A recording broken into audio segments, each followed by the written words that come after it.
Eh ben, il fait frisquer, hein.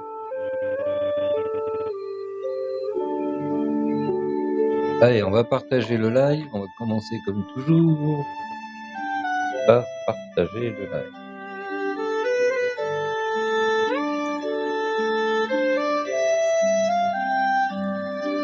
Vous abonner habituels. Vous nous abonner également. Vous intéresser. Allez, comme ça balance pas mal à Paris. Mais comme on n'est pas à Paris, du coup, voilà.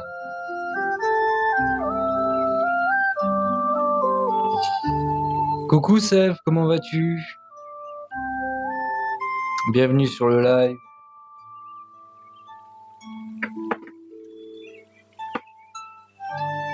J'ai vu ta vidéo petit maquillage l'autre jour, hyper intéressant, ton nouveau rouge à lèvres et puis ton fard à paupières, sympa, tout à fait en accord avec tes lèvres.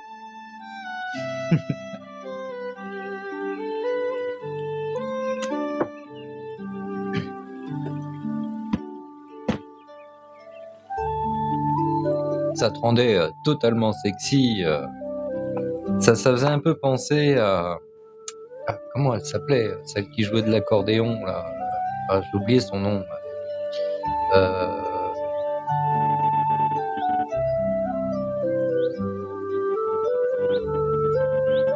On aurait presque dit la mère Sardou dans ses bons jours.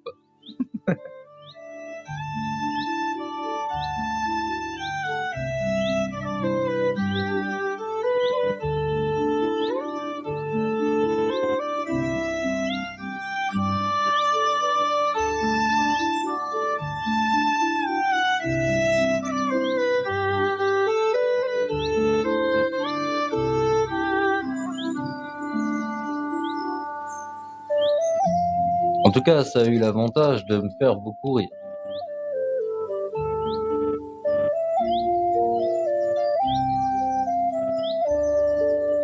Mais je sais pas ce que t'as fait. Bonjour Angelina, pardon. Je sais pas ce que t'as fait, mais sur tes vidéos, t'as retiré des filtres ou quelque chose parce que je te trouve vachement naturel. Ou alors t'as changé de coupe ces derniers temps, peut-être aussi.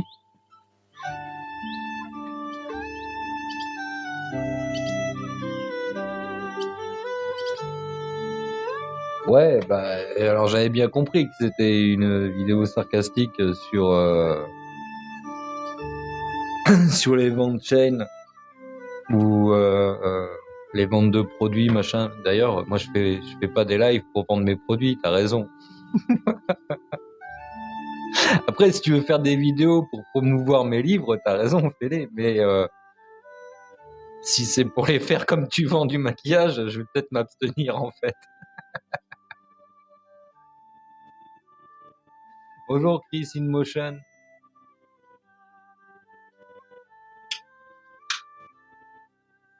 Bienvenue à tous sur le live. On va attendre qu'il y ait un peu plus de monde, puis je donnerai le programme, le programme du déroulement du live.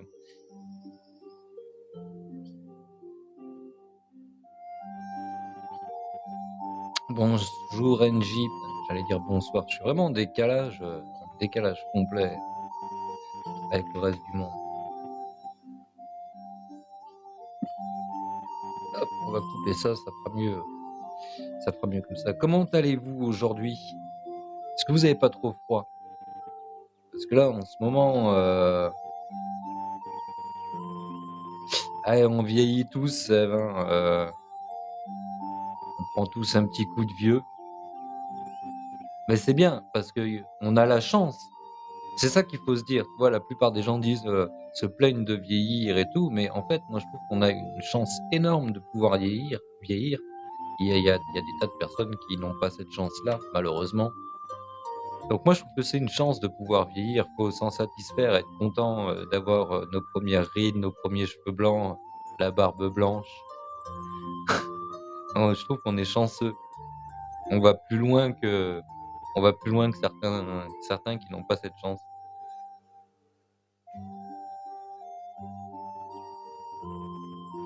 Oui, bah oui, oui, je le sais, je le sais. Bonjour Momo.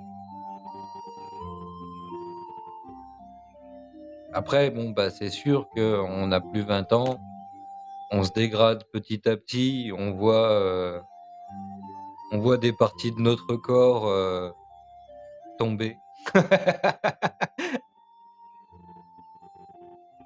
Oui, heureusement, tu te réveilles tous les matins, c'est déjà bien, tu me diras. Tu me diras, c'est déjà bien. Moi, c'est pareil, je suis content de me réveiller tous les matins.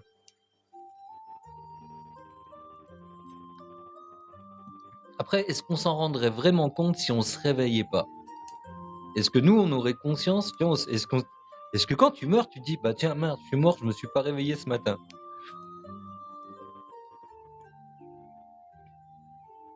Ouais, bah t'as de la chance, t'as une bonne, t'es chanceuse, t'as le capillaire chanceux, quoi. T'as le capillaire chanceux. Si le reste de ton corps tient aussi bien que tes cheveux, t'es vraiment, vraiment chanceuse.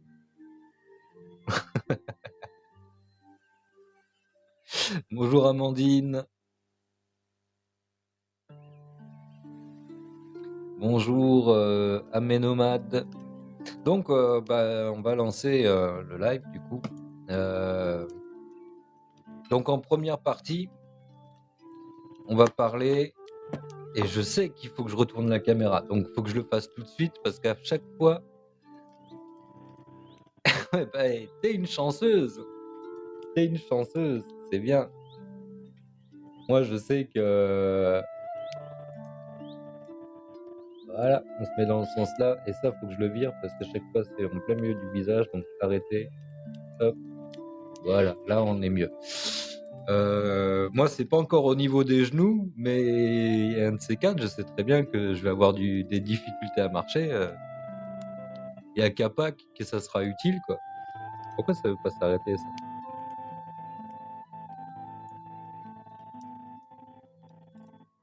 Voilà. Donc, voilà, je relance ce que j'étais en train de dire. Donc, première partie, on va parler un peu de Journal d'un vagabond, une aventure inattendue. Après, on parlera de Gayala, tome 1, Nordia, qui est sorti ce mois-ci, qui est le premier tome de ma saga fantasy.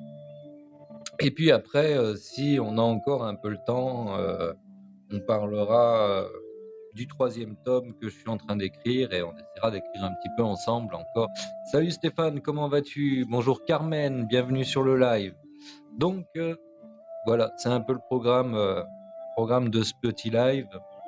C'est de parler des bouquins. Alors j'avais dit...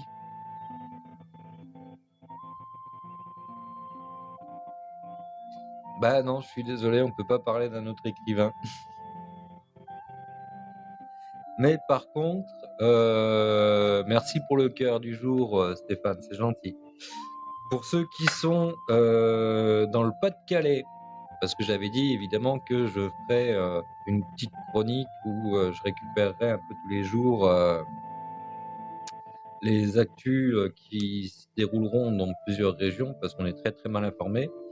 Donc le samedi 15 de 10h à 18h, salle René Corbel à Belley-les-Mines, se déroulera la 4e édition du Salon du Livre. Donc pour ceux que ça intéresse, allez rencontrer vos écrivains préférés, ceux qui sont dans la région aussi, c'est bien. Moi, je sais toujours pas ce qui se déroule en Normandie, c'est un peu compliqué, mais si je peux communiquer ce qui se passe chez les autres, c'est bien aussi.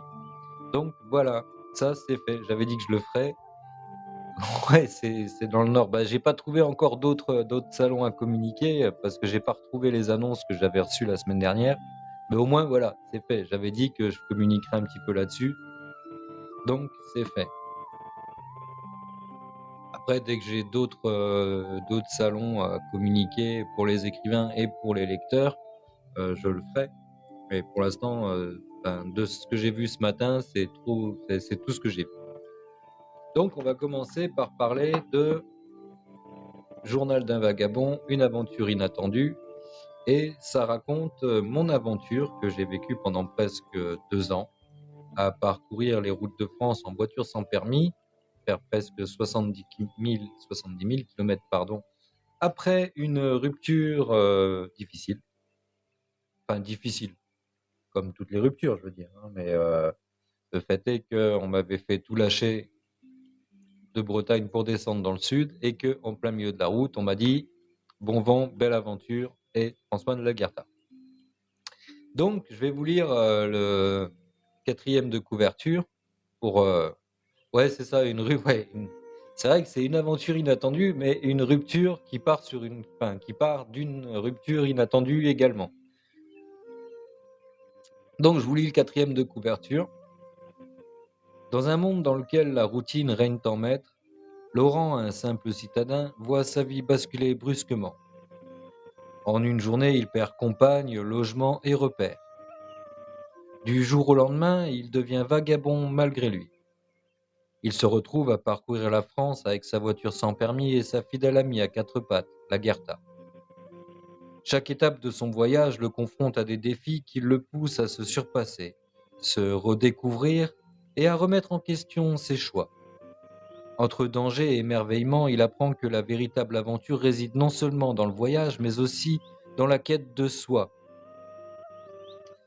En découvrant la liberté et en retrouvant un nouveau sens à chaque lever du soleil. Il découvre aussi des paysages à couper le souffle et rencontre des personnages hauts en couleur. Chaque rencontre devient une leçon et chaque détour une révélation. Je te remercie, Sèvres, pour ton soutien indéflectible. Et le nombre de merdes que t'envoies sur mon live, c'est un truc de ouf.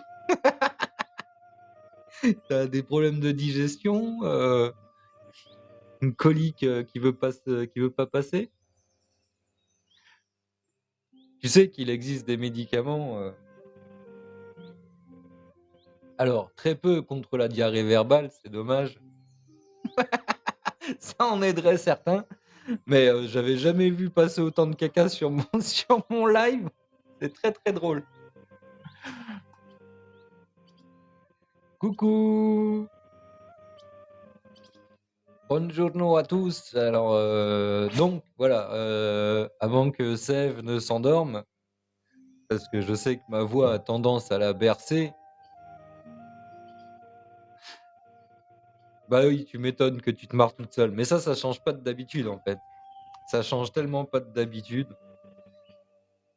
Donc, voilà, merci Sève. C'est pas du tout comme ça que j'avais prévu le live. La prochaine fois, je te demanderai avant si tu comptes venir sur mon live, parce que c'est pas du tout ce que j'avais prévu. Mais tant mieux, ça anime. Merci beaucoup. Donc, est-ce qu'on va réussir à se lancer ce live ou pas du tout? Ou à chaque fois que je vais sortir quelque chose, Sève va m'envoyer sa petite bouse. Ouais, ah putain, non, alors, entre le voyage inattendu, la rupture inattendue et l'animation inattendue, ça fait beaucoup d'inattendus en moins de 10 minutes quand même, les filles. Il va falloir un peu. Vous avez d'autres inattendus comme ça ou ça fait. J'ai une vie très inattendue.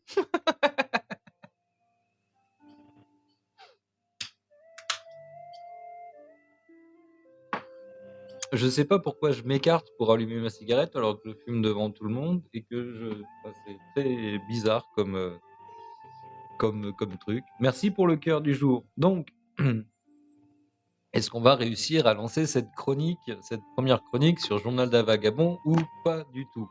C'est l'énorme question de la journée. C'est marrant parce que sur Twitch, le live, c'est pas du tout passé comme ça. Hein. C'est marrant quand t'as personne pour t'interrompre, du coup, c'est vachement plus construit. Donc, je vais pas y arriver. Je vais pas y arriver. Donc, dans cette première partie, donc cette première chronique, on va parler de Journal d'un vagabond, mon premier roman, qui raconte mon histoire de quand j'étais sur la route pendant presque 2 ans. Donc, pour resituer un petit peu l'histoire, à l'époque, je vivais en Bretagne avec mon ex-compagne qui, du jour au lendemain, a décidé de vendre la maison sans même m'en parler et de me dire avec intelligence: «Bon, bah, on redéménage dans le sud, vends toutes tes affaires et rejoins-nous». Quelle bonne idée elle a eue! Mais ça aurait été peut-être sympa de me dire, qu'en fait, elle voulait pas que je la rejoigne. Mais je vends toutes mes affaires, je termine de travailler et je prends la route avec ma voiture sans permis et donc déjà en soi, c'est une aventure quand même de se dire que je dois quitter la Bretagne pour rejoindre le sud de la France en voiture sans permis. Déjà, rien que ça, à la base, c'était une aventure.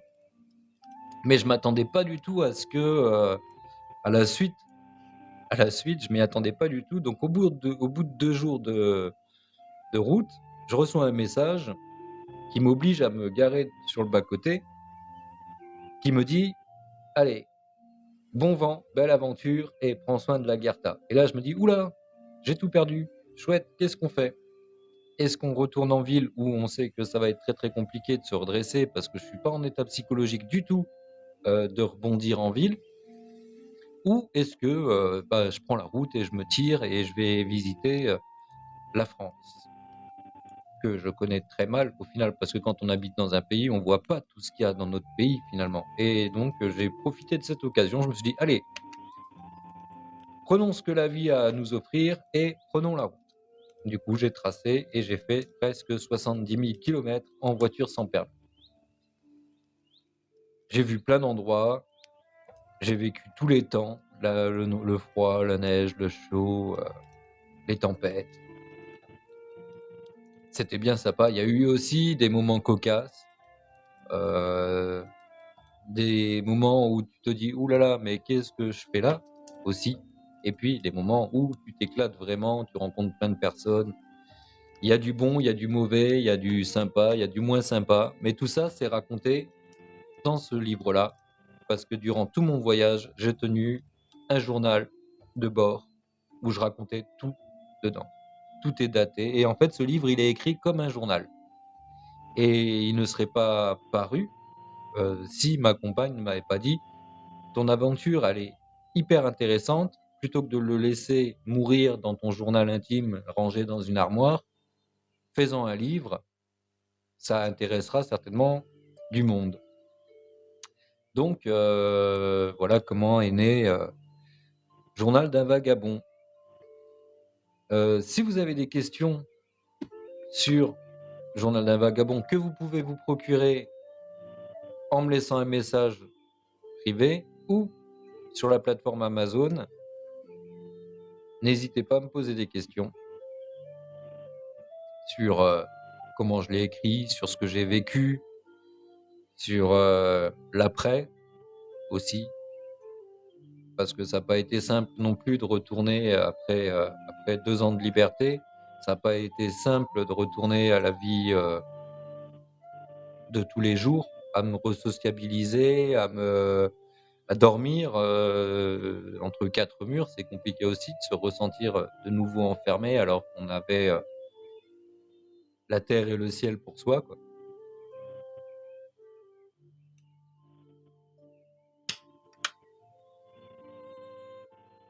Après, je peux vous lire un extrait. Je vais vous lire un extrait, sans trop en dire ni trop en divulguer, mais pour que vous puissiez vous faire une idée. Et oui, effectivement, tout à fait, Sam. N'hésitez pas à partager le live, à liker, à tapoter, à mettre le cœur du jour. Ça aide à la visibilité, ça aide à la visibilité. Ouais, on va s'arrêter là. Ah ben, on est en quoi? On est le 26 septembre. Qu'est-ce qu'on avait en septembre, à cette époque-là? On va trouver août.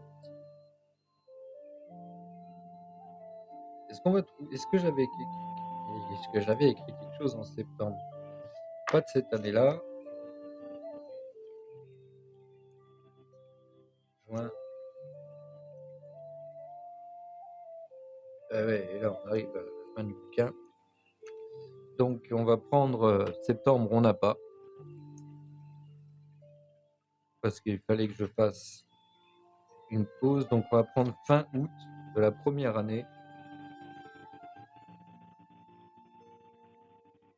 29 août 2021. Donc j'ai essayé de dater le plus souvent possible. Et l'avantage, c'est que j'avais mon journal, mais j'avais aussi mes photos et mes vidéos pour me plonger facilement dans la réécriture du livre. Je n'ai pas écrit pendant un petit moment. J'étais bien trop occupé à essayer de changer une vie pour cela. Ma paix intérieure et ma solitude ont été ces derniers jours chamboulées et violentées. Mais je prends plus facilement sur moi-même. Les états d'âme d'autrui ne me touchent plus. J'ai appris à les laisser glisser sur moi, comme la pluie ruisselle sur un toit d'ardoise. Après avoir quitté Clisson, j'ai continué à entretenir une correspondance avec la femme à problème.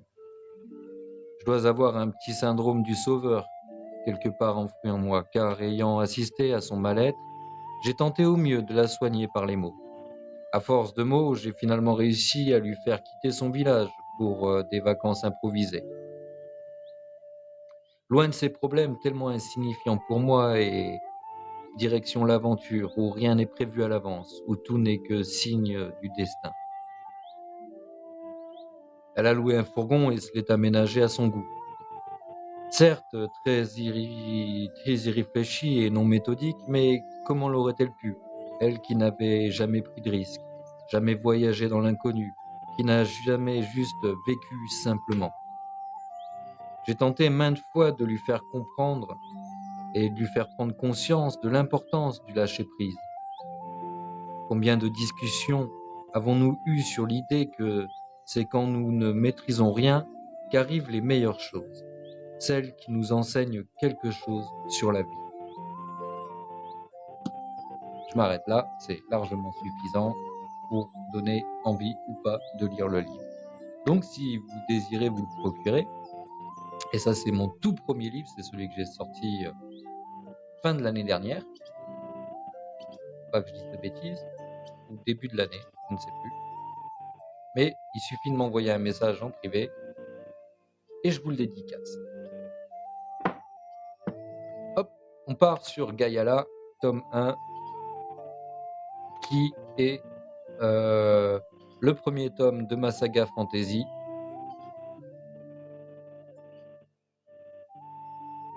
Ça. Hop. Qui est sorti ce mois-ci. Donc je vais vous raconter comment j'ai créé Gaiala. En fait, j'ai vécu pendant 10 ans en Martinique et tous les soirs après le travail avec les potes à l'époque, on avait l'habitude de se rendre dans le bar, dans un bar pour prendre l'apéritif, comme beaucoup de personnes, se détendre. Et c'était ou au Carbet ou à Saint-Pierre. Et cette fois-ci, c'était à Saint-Pierre. J'étais avec une pote. On était sur la terrasse. Et c'est très rigolo parce que c'était sur la terrasse d'un Breton. Je vous conseille d'ailleurs, si vous allez à Saint-Pierre en Martinique, il y a la place du marché et juste derrière, face à la mer, il y a un Breton qui fait des crêpes. C'est quand même original de trouver un Breton qui fait des crêpes bretonnes en Martinique, mais il y en a un et il les fait, elles sont très très bonnes. Donc je sais pas s'il est encore ouvert, mais si vous avez l'occasion d'y aller, allez-y, c'est vraiment sympa. La vue est juste extraordinaire parce que vous êtes en train de manger ou de boire votre verre et vous avez la vue sur le port de Saint-Pierre, enfin la baie, parce qu'il n'y a pas de port, c'est la baie de Saint-Pierre. Et donc moi j'étais en train de boire mon café ou ma bière, je ne sais plus, et ça n'a pas d'importance. Mais j'étais avec une pote et elle avait ses enfants avec elle. Et je regardais ces deux gamins qui avaient à l'époque 10 et 12 ans, un petit gars et une petite fille qui jouaient ensemble. Et et je les observais. Et vous savez, il y a ce truc, des fois, on ne sait pas d'où ça tombe. C'est en un quart de seconde, il y a un truc qui vous traverse la tête et c'est la bonne idée. Et ben, c'est exactement ce qui s'est passé. J'étais en train de regarder ces deux gamins et le grand frère dit à la petite sœur, je suis un chevalier, toi t'es une princesse.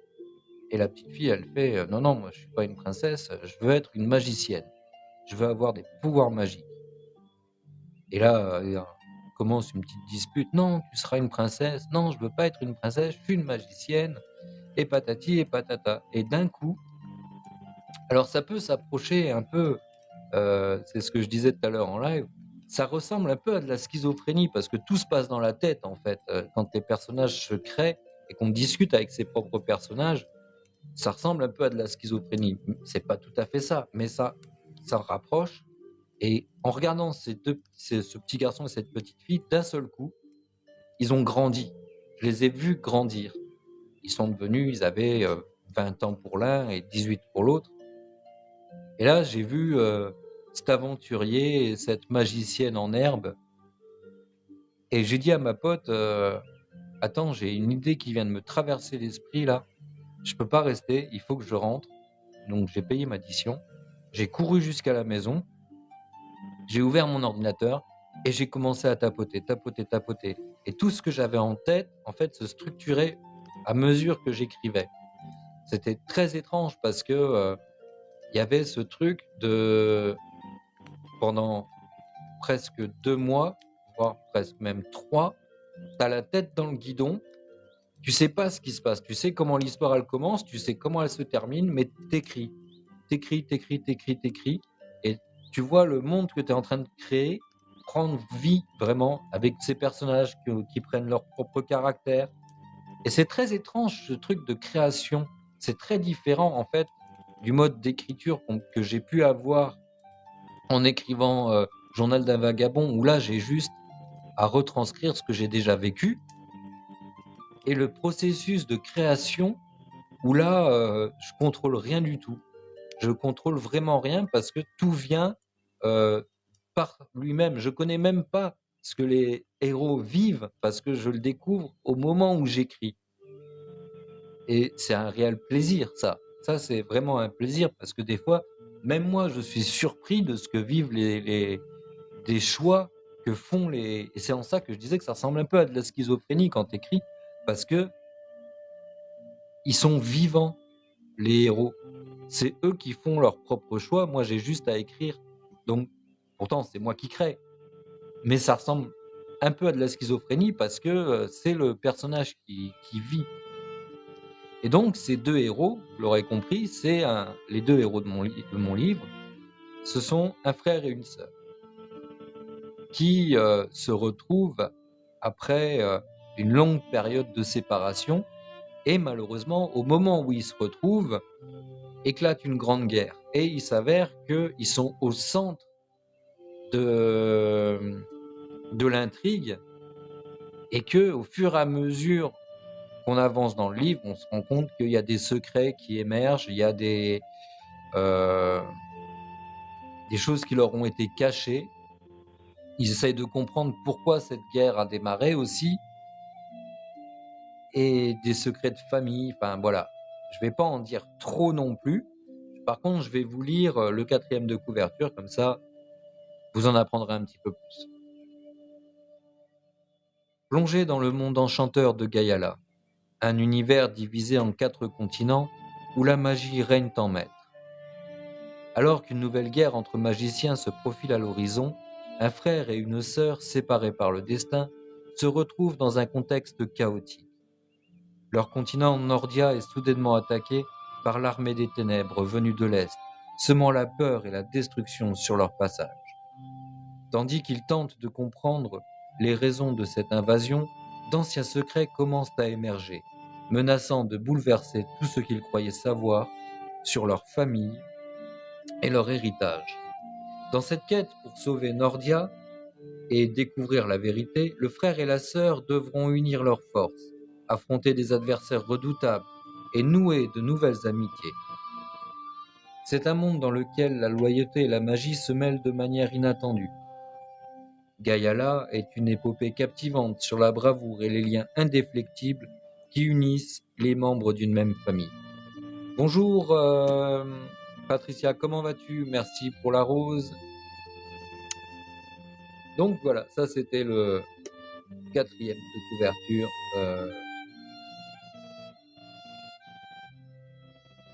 Bah écoute, si je peux t'aider à faire une sieste, Lily, je t'en prie.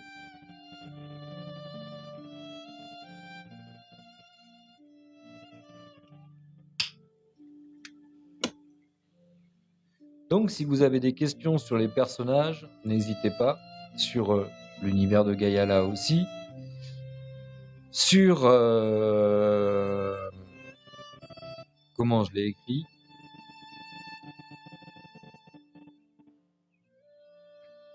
Et si vous voulez commander mes livres, bah, il suffit d'envoyer soit un message en privé, soit vous pouvez aller sur Amazon où vous les trouverez. Alors, ok Lily, je veux bien lire une histoire, pas celle du livre, pas celle des livres. Par contre, j'ai des histoires de côté en rapport avec le monde de Gaiala qui apparaissent, qui seront, c'est des petites histoires inédites qui seront dans l'encyclopédie, donc le tome 5. Et là, mais pour ça, pour que je lise une petite histoire, il va falloir monter à 20K de tapotage. Donc si t'es pas trop fatigué, tapote, et si tu arrives à 20K, je te fais une lecture. Je te lis une petite histoire. En attendant, on n'y est pas encore. Voilà. Mais donc, si vous avez des questions, des demandes, par exemple, Stéphane, tout à l'heure, qui était sur le live, ça, j'ai trouvé ça hyper sympa parce que ça fait plusieurs jours. Donc, il a commandé les 2 livres en même temps la semaine dernière. Il les a reçus samedi. Et tous les jours, il vient sur le live pour me dire, pour me raconter, pour me dire où il en est. En un jour, il est passé du chapitre 10 au chapitre 16. Et c'est agréable, en fait, d'avoir un échange avec les lecteurs et d'avoir leur ressenti. Alors évidemment, ceux qui m'ont déjà lu m'écrivent souvent en me disant leur ressenti. Mais là, d'avoir son ressenti en direct, c'est vrai que c'est hyper intéressant de pouvoir échanger avec les lecteurs. C'est un truc très nouveau pour moi. Et il m'a même envoyé des photos me montrant les livres qu'il avait reçus. Et ce qui est rigolo, c'est qu'hier, on a eu un échange parce que avec Gaiala, j'offre un cadeau. Quand on me le commande à moi, donc il y a la dédicace et il y a un petit cadeau en plus avec. Et en fait, il n'avait pas vu le cadeau et il a jeté le cadeau que je lui ai offert avec le livre. Donc il a gardé le livre et il me fait mais tiens ça je l'ai pas eu. Bah oui, t'as pas regardé correctement dans l'enveloppe mon petit Stéphane. Et en fait il avait jeté. Alors c'est une saga fantasy que je suis en train d'écrire, oui Lily. Et donc le premier tome est sorti début septembre, donc le 3 je crois, 3 septembre. J'ai fini d'écrire le 2e tome, je suis en train d'écrire le 3e tome, et ça sera une saga en 4 tomes. Et il y aura un 5e qui sera une encyclopédie où dedans on pourra retrouver les poèmes, les petites histoires qui sont en parallèle, les alphabets, les croquis, les dessins, les descriptifs, plein de petites choses qui vont apparaître dans le livre mais qui ne seront pas forcément décrites. On pourra le retrouver dans l'encyclopédie qui sera le 5e et dernier tome. Enfin, normalement. Parce que vu que c'est un monde ouvert, j'ai assez de travail. Enfin, si mon imagination continue à travailler, j'aurai largement du travail jusqu'à la fin de ma vie. Oui, c'est tout un monde, exactement. D'ailleurs, ce qui est rigolo, c'est que plus j'écris, plus j'avance dans l'écriture du deuxième et troisième tome, plus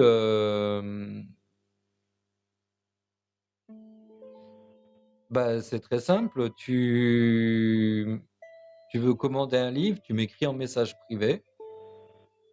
Je t'explique que les virements se font par PayPal et que les envois se font via Mondial Relais. Donc, en l'espace de 3 à 5 jours, tu reçois ton livre.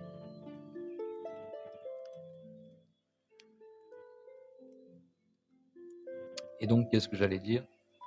Oui, ce que je trouve intéressant dans le processus d'écriture, c'est qu'à la base, il y a toujours le virement bancaire. Il y a toujours le virement bancaire.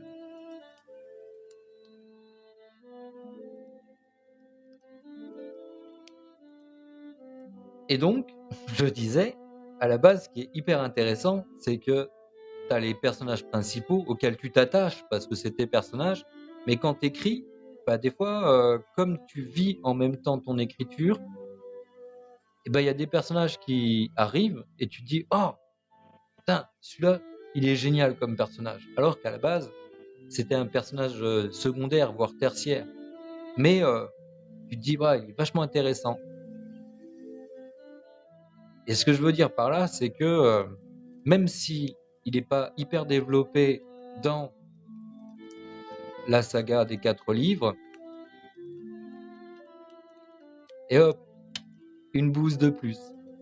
Eh ben, c'est pas impossible que j'écrive des petites histoires sur ce personnage-là qui se retrouveront dans l'encyclopédie.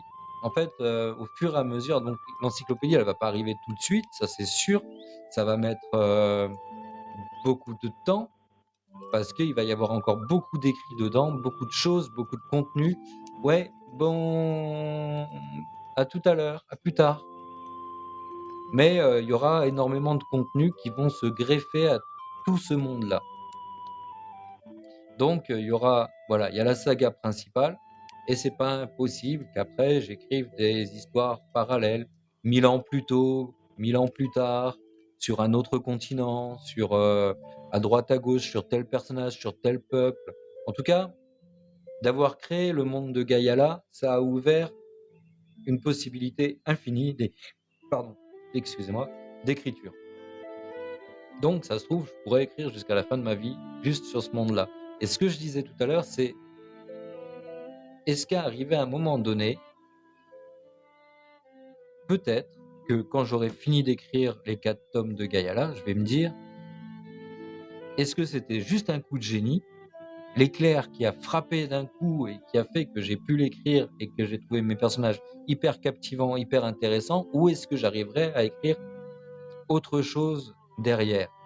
Je pense que ça, c'est une question que se posent beaucoup d'écrivains, et j'avoue que pour l'instant, moi, je suis tellement omnubilé par mon monde que je n'arrive à rien écrire d'autre. Même pas à penser à d'autres personnages, à les trouver intéressants ou quoi que ce soit. Parce que je suis complètement omnubilé par mon travail. Et quand je pense à d'autres écrivains qui, dans le même style, qui font des sagas comme ça, c'est très difficile, je pense, pour eux de rebondir après. Je pense à Tolkien qui a travaillé toute sa vie sur le monde du Seigneur des Anneaux et de la Terre du Milieu. Je pense à J.K. Rowling qui a quand même fait une énorme saga avec Harry Potter et qui du coup essaye de faire d'autres choses. Et moi j'ai l'impression que ça décolle pas vraiment ce qu'elle essaye de faire en plus. Je pense au mec qui fait Game of Thrones. Enfin, il a écrit certainement d'autres choses, mais on n'en entend pas vraiment parler. Je pense que c'est compliqué quand tu écris une saga de pouvoir rebondir. Quand tu écris un livre qui a un début et une fin, après tu passes à une autre histoire et puis t'enchaînes. Mais quand tu crées tout un univers, je pense que c'est très très compliqué de sortir de cet univers-là pour en créer un autre. Ouais, je pense aussi, Lee. Vraiment, je pense que c'est un challenge qui est très très compliqué. Je pense même à Robbie Hood qui est une écrivain américaine, je crois, ou anglaise, qui fait des sagas qui sont gigantesques Et, et moi, j'ai l'impression que, en fait, même si elle change le nom du livre, ça reste un peu toujours dans le même univers.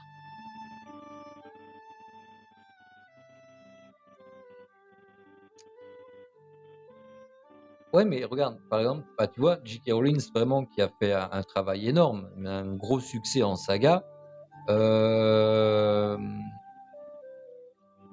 Bah, je sais qu'elle a sorti d'autres livres et le problème c'est que ça n'a pas le même succès. Alors que si elle recommençait à écrire, parce que c'est son choix aussi de sortir de son univers, de faire autre chose, mais je suis sûr et certain que si elle se disait: «Je vais recommencer à écrire», alors pas du Harry Potter, parce que du coup Harry Potter, bah, son histoire elle est terminée à moins qu'il se passe un truc quand il est adulte. Mais si elle restait sur le même univers potterien, on va dire, je suis sûr que ça ferait un carton. Les gens se précipiteraient, pour lire la suite, même si c'est sur un autre personnage. Il y a qu'à voir, par exemple, le succès qu'a eu le jeu vidéo, Hogwarts Legacy, qui est qui n'a rien à voir finalement avec le personnage Harry Potter, mais qui reste dans le même univers, avec Poudlard et tout ça, et ça cartonne à mort. Ça cartonne à mort, donc je pense que si elle écrivait de nouveau un bouquin sur l'univers qu'elle a créé, ça cartonnerait. Ça cartonnerait. Après, c'est son choix d'avoir arrêté d'écrire là-dessus.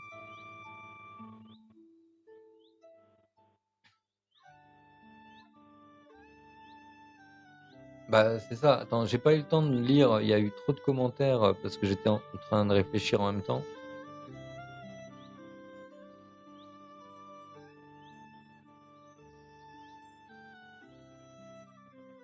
Bah, c'est vrai que quand t'es pas un gros lecteur, bonjour Marie-Laure, quand t'es pas un gros lecteur et que du coup tu te lances dans une lecture qui te passionne, ça te change la vision de la lecture. Moi, je sais que je lisais, alors très jeune, je lisais beaucoup, puis j'ai été dégoûté de la lecture parce que je lisais du Molière, je lisais du Shakespeare, et très très jeune, du coup, je me suis complètement bousillé l'envie de lire. Et puis un jour, à mes 27, 25 ans, j'ai rencontré une gonzesse qui m'a aimé, qui m'a fait aimer la lecture à nouveau, parce qu'on en discutait. Et j'ai aimé la lecture avant de recommencer à lire. Mais ma première relecture, elle n'a pas été facile parce que je me suis tapé toute la saga des Dunes de Frank Herbert. Donc déjà, gros pavé. Mais c'est ça qui m'a donné envie de recommencer à lire, c'est de pouvoir justement discuter littérature avec quelqu'un de passionné. Alors elle était passionnée par les films, elle était passionnée par la littérature, par l'art en général. Et du coup, c'est vrai que ça m'a aidé à me développer personnellement. Et mais donner envie à quelqu'un de lire, ouais, il faut que ça soit passionnant.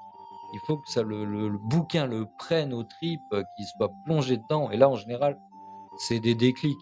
Après, je sais qu'il y a beaucoup de jeunes qui lisent jusqu'à un certain âge. Je crois que c'est 11 ans, 12 ans, ils lisent beaucoup. Puis après, bah, tu as la rupture parce qu'il y a l'adolescence.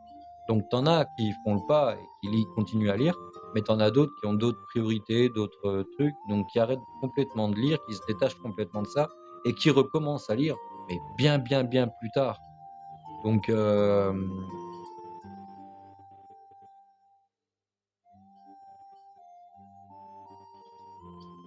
alors attends, qu'est-ce que tu disais Bah, j'ai pas lu. Alors, ces autres bouquins, je les ai pas du tout lus, Lily. Je sais pas. Je sais qu'elle a sorti Le Petit Cochon de Noël, je crois. Et je sais pas ce que ça vaut. Donc, moi, je préfère pas juger. Mais je sais juste qu'en tout cas, au niveau de la publicité et de la notoriété, bah, c'est sûr qu'on n'a pas eu le même écho que quand elle a sorti Harry Potter, clairement. Euh, donc, je pense vraiment que si, et c'est ça le truc, merci pour le suivi, je pense vraiment que si elle ressortait un truc sur l'univers d'Harry Potter, ça ferait un carton, et elle recartonnerait, parce que le truc est toujours d'actualité, surtout en plus avec la nouvelle série qui va arriver. ça va relancer la machine encore une fois. Donc après, bon, tout dépend de comment le réalisateur va tourner la série. Moi, des premières images que j'en ai vues, ça a l'air d'être très très fidèle au livre. Après, faut attendre que ça sorte. Mais oui, c'est vrai. Oui, elle a écrit sous son autre pseudo aussi, c'est vrai. Et comme beaucoup d'artistes d'ailleurs. Moi, j'hésitais à un moment donné. Ça a été une un de mes gros questionnements quand je me suis dit, est-ce que je sors les deux sous le même nom? Parce que du coup, c'est vrai qu'il y en a un, c'est l'autobiographie, et l'autre, c'est de la fantaisie. Et je me suis posé la question de, est-ce que je garde le même nom? Est-ce que je me trouve un nom un peu plus fantaisiste pour sortir Gaiala? Ou alors est-ce que, de toute façon, l'autobiographie, ça aura été une fois? Est-ce que je compte réécrire dans ce genre de style? Je ne pense pas. Donc voilà, j'en suis arrivé à la conclusion que ben, mon nom et mon prénom finalement convenaient très bien à l'un et à l'autre. Puisque à partir de maintenant, je pense que je ne sortirai que des livres de fantasy ou de ce genre-là, mais une biographie, je pense pas.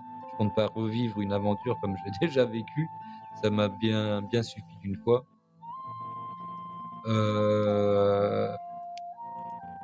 Mais tu as énormément d'écrivains, oui, qui ont plusieurs noms d'écrivains, mais parce qu'ils ont plusieurs styles d'écriture. Peut-être que si je change de style, que je fais du policier ou quelque chose comme ça, peut-être que je prendrai un autre nom.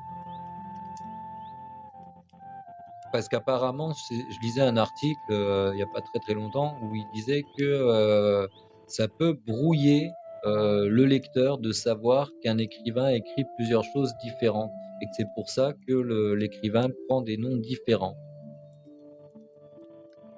Oui, c'est ça, c'est le style qui est associé au nom. Et mais du coup, moi, je pense que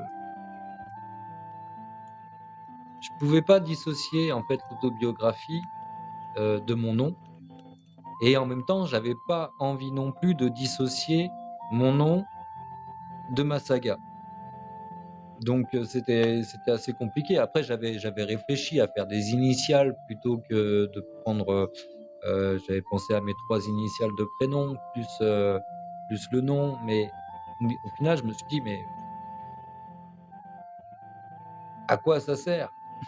À quoi ça sert? Et du coup, bah, j'en ai pas trouvé l'utilité parce que je sais personnellement que je n'écrirai peut-être plus autre chose que de la fantaisie parce que c'est un univers qui me convient et que là j'ai vraiment assez de matière pour pouvoir écrire jusqu'à la fin de ma vie. Si toutefois je m'en lasse pas, parce que c'est ça aussi, c'est est-ce que je pourrais un jour ou l'autre me lasser de mon univers et avoir envie de me renouveler? Ce qui est fort possible, ce qui est arrivé à J.K. Rowling en fait, c'est ça qui lui est arrivé, c'est qu'elle s'est lassée de son univers et elle avait envie de se lancer dans autre chose. Et moi, j'aimerais pas que ça m'arrive.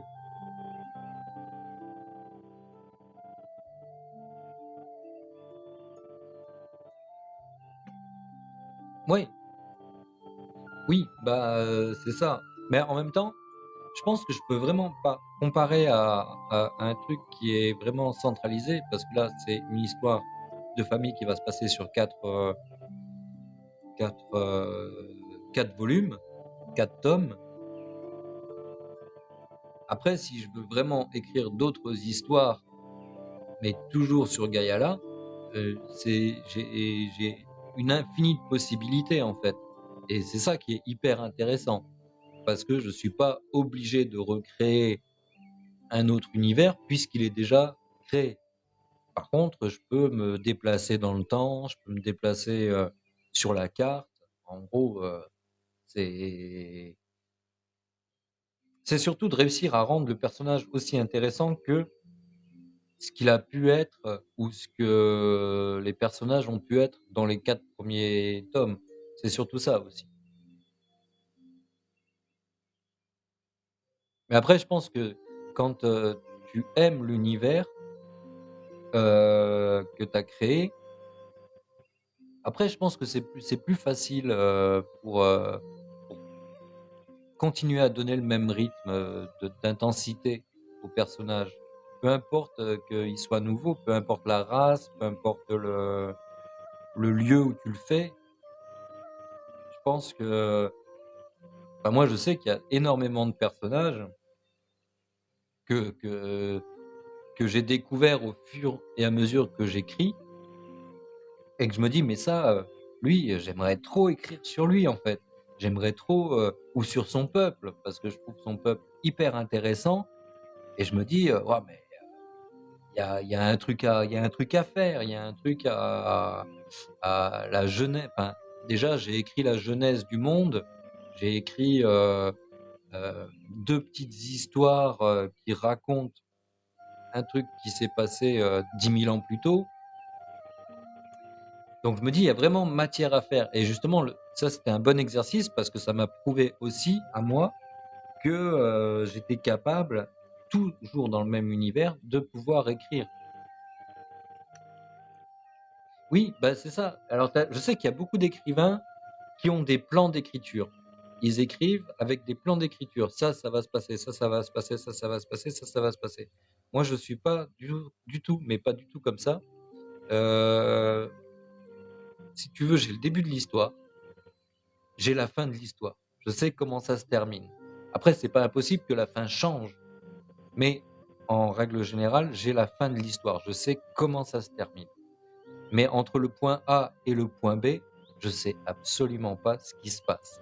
C'est le héros ou les héros, dans le cas présent, c'est les héros qui qui font vivre l'histoire. En fait, c'est ce que je disais tout à l'heure.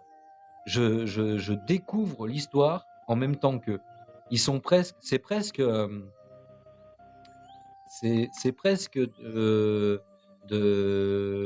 je fais partie de l'histoire. Alors je sais pas pour ceux, est-ce que vous avez lu l'histoire sans fin? Et alors pour ceux qui l'ont lu, je parle pas du film, je parle vraiment d'avoir lu le livre. Il y a ce truc du héros qui vit le livre. Et ben là, c'est un peu la même chose. C'est l'écrivain qui vit le livre, en fait. Je vis en même temps que mes héros. Je découvre ce qui se passe au moment où je l'écris. Et des fois, je peux être hyper surpris. Je peux être hyper surpris par un choix, par un lieu, par une rencontre, même par une phrase. Et c'est ça qui est très étrange parce que les phrases, finalement, c'est moi qui les pense. Mais je suis étonné presque que ce soit une phrase que le héros sort. Je me dis, ah ouais, moi je l'aurais peut-être pas sorti comme ça. Donc en fait, c'est une écriture un peu d'automatisme qu'après, bien sûr, à la relecture et à la correction, il y a des choses qui vont changer, c'est sûr. Mais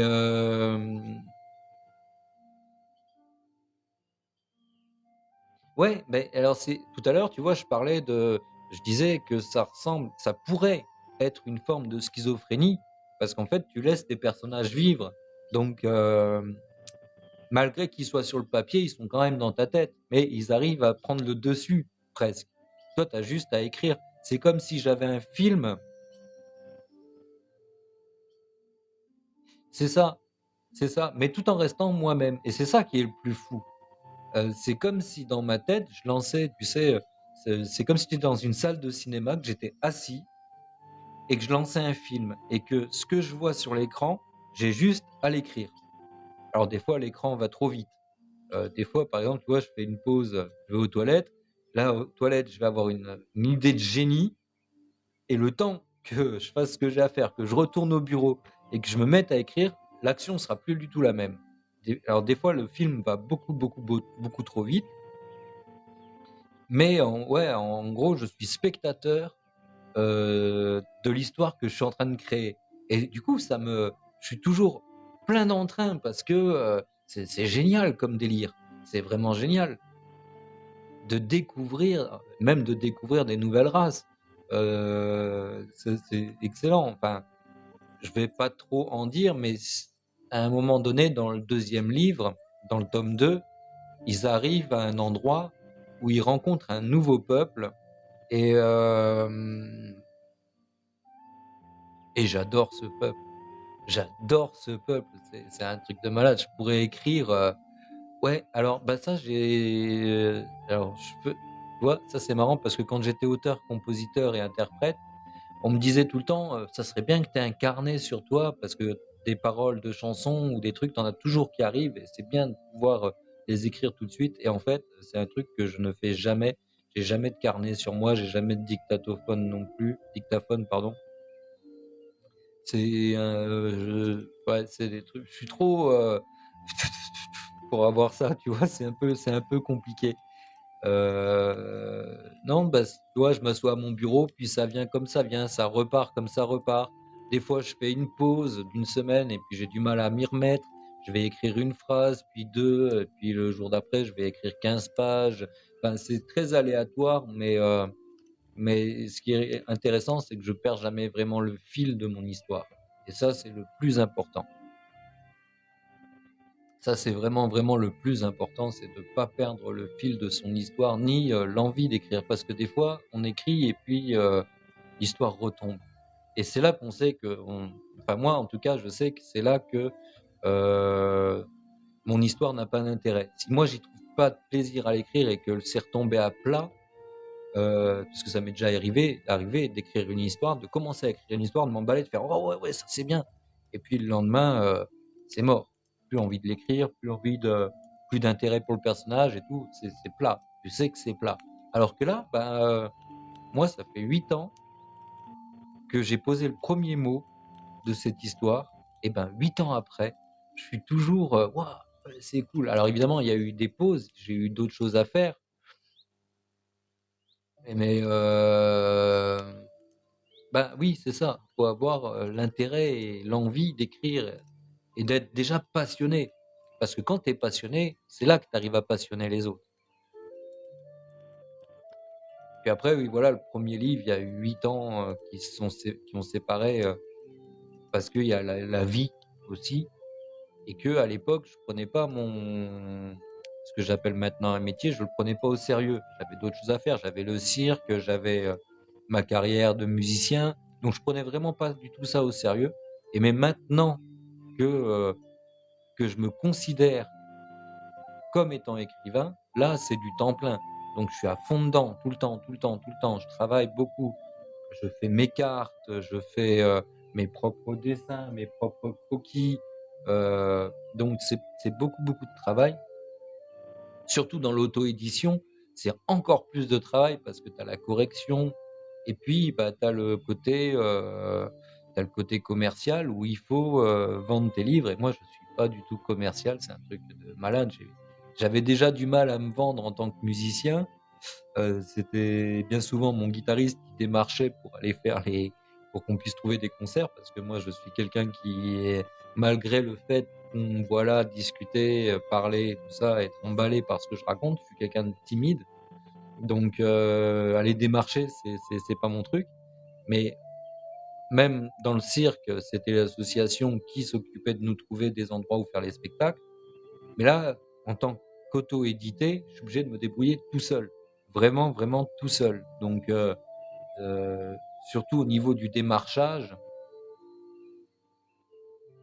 Alors, dans le premier tome, oui, il y a 3 croquis plus la carte. Mais par contre, dans le deuxième, troisième et quatrième tome, non. Parce que tous mes croquis, tous mes dessins, toutes les cartes un peu plus développées seront dans l'encyclopédie, justement. Mais je peux en montrer.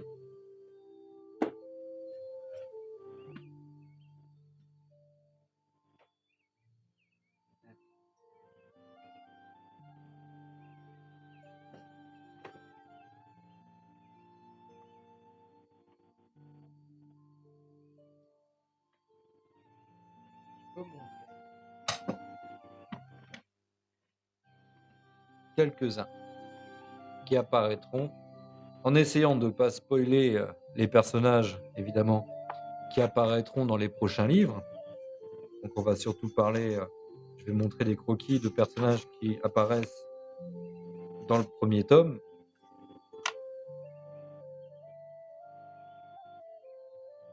Mais ce sont des croquis de ce type-là. Voilà, je sais pas si on voit correctement. Ça, c'est un objet qui apparaît dans le livre. Ce sont des croquis comme celui-là. Ou comme celui-là. Et tout ça, bien sûr, à côté de ces dessins-là, il y aura des descriptions, il y aura beaucoup de choses. Et comme je disais, quand on me commande à moi donc un exemplaire, évidemment, il est dédicacé, et puis avec, il y a une surprise. Quand le lecteur décide de ne pas jeter la surprise à la poubelle avant de l'avoir vue. Ce que m'a fait Stéphane il y a pas très très longtemps. Et hier soir, il cherchait partout l'enveloppe. Ouais, je la trouve pas, tu m'as rien. Mais si, c'était dans l'enveloppe, mec, fallait regarder. Donc je tiens à préciser, pour ceux qui me commandent un exemplaire, regardez bien dans l'enveloppe, parce qu'il n'y a pas que le livre. Donc regardez bien.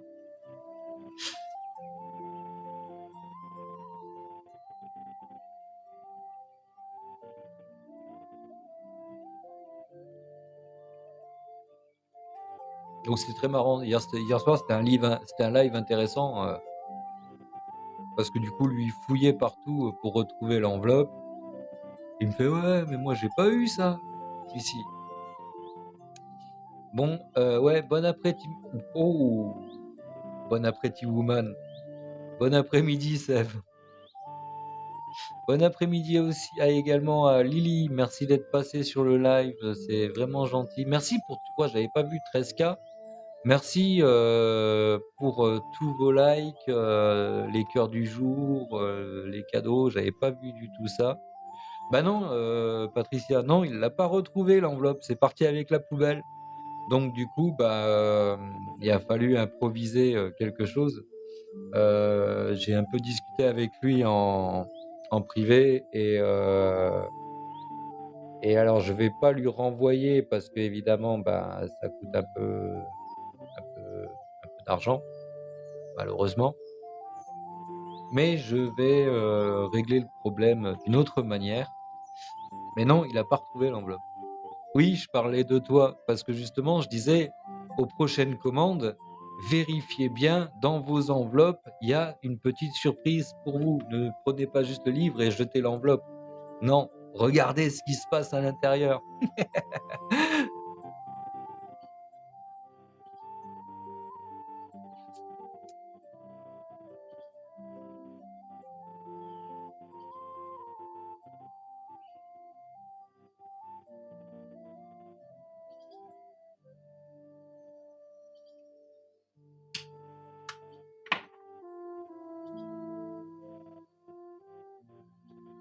En tout cas, si vous avez des questions, n'hésitez pas à les poser.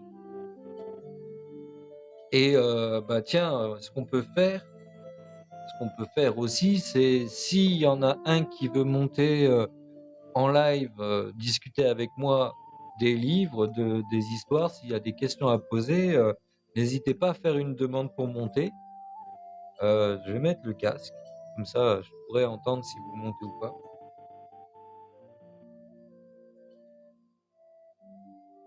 Mais du coup, comme j'ai raconté ce que j'avais à raconter, que j'ai parlé, s'il y en a un de vous qui veut monter sur le live pour discuter des livres, faites votre demande, n'hésitez pas. Ça sera intéressant d'échanger de voix à voix.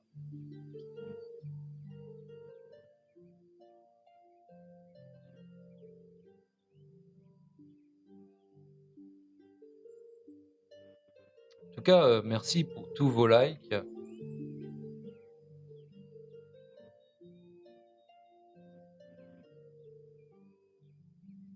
Et tout à l'heure, j'avais dit 20K. Mais allez, si on arrive à 15K, je vous lis la Genèse que j'ai écrite la semaine dernière.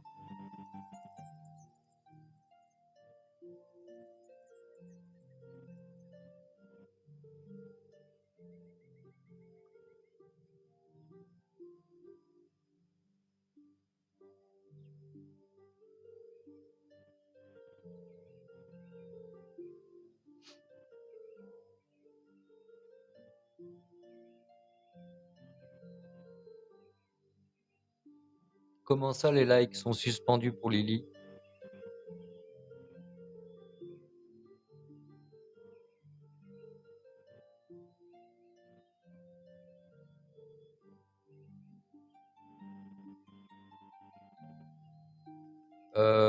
Bah, parce qu'elle a quitté le live. Ça, c'est dommage pour elle.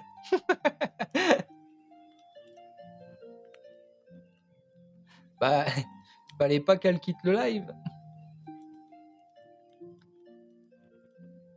Elle serait restée sur le live. Tu vois, la petite surprise. J'avais dit 20, j'enlève 5K j'enlève 5K de tapotage. C'est dommage pour elle qu'elle soit pas restée.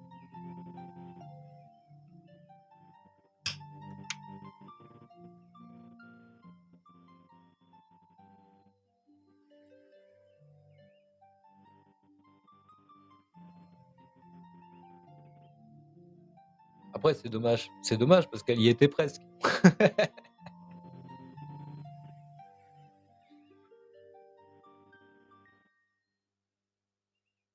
Elle a dû s'endormir avant.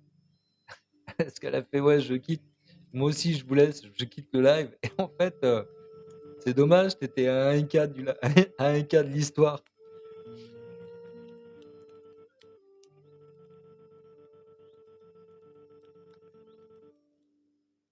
C'est un peu l'histoire de la copine qui attend son mec, que son mec arrive. Elle est en porte-jartel et tout. Puis hop, elle s'endort avant qu'il arrive. Dommage pour toi. C'est un peu la même chose. J'attends l'histoire, j'attends l'histoire, j'attends l'histoire, j'attends l'histoire. Boum, elle s'endort. Ah, c'est dommage, t'étais à 1K de l'histoire, dis donc.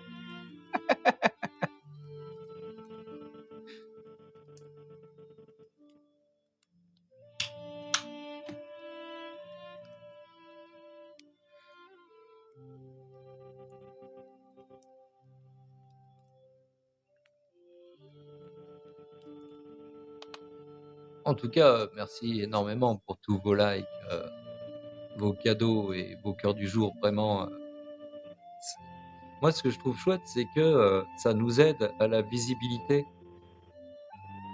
Moi, je trouve ça vraiment cool parce qu'en fait, nous, je crois pas qu'on gagne d'argent là-dessus, vraiment pas. Mais par contre, on monte en visibilité. Et pour les artistes, pour les écrivains, les peintres, les musiciens, tout ça, c'est hyper important, c'est chouette. Et ah oui, tiens, en parlant de ça, prochainement, courant fin de l'année, début de l'année prochaine, avec une autre artiste qui elle est peintre, on va mettre en place des lives co-hébergés où on fera monter d'autres artistes, des dessinateurs, des poètes, des musiciens, pour qu'ils nous parlent de leur métier, qui nous parlent de leur œuvre. Il y aura d'autres écrivains, j'espère aussi, qui nous parleront de leurs livres et on va essayer de mettre ça en place petit à petit, rapidement, pour que on puisse faire des lives plus animés. Bon, bah, on est arrivé à 15K, bravo. Bravo à vous, merci beaucoup. Et donc, comme promis, eh ben, je vais vous faire la lecture d'une petite histoire. On va essayer de se mettre en ambiance. Alors, ça fait longtemps que j'ai pas lu de petite histoire, donc on va essayer de mettre un autre son déjà. On va mettre un truc qui corresponde plus.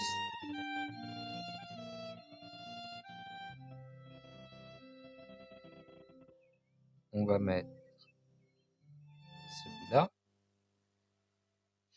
Et on va essayer de faire un test son. Parce que comme j'ai pas retouché la tablette depuis longtemps, je sais pas ce que ça va donner, mais normalement, pour la voix, ça devrait être celle-ci. Donc on va essayer. Allez.